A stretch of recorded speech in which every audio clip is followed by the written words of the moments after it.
Parmi les complotistes, il y a des dizaines de médecins et de professeurs qui alertent sur les risques des vaccins ARN. Alors comment vous pouvez nous rassurer sur les effets à long terme de cette technique? Mon premier, c'est ce que j'évoquais tout à l'heure.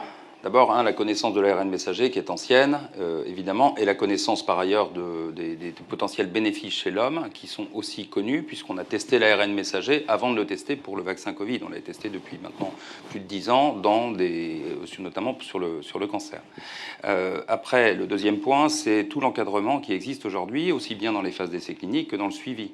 C'est-à-dire que tous les signaux, ce qu'on appelle un signal, c'est-à-dire une information qui n'était pas connue, permet de se poser la question, et notamment, quand je dis se poser la question, ce ne sont pas les industriels qui se la posent, ils se la posent bien entendu, mais c'est surtout les autorités, toutes avec leurs compétences scientifiques, qui évaluent si éventuellement il y a quelque chose d'anormal qui survient.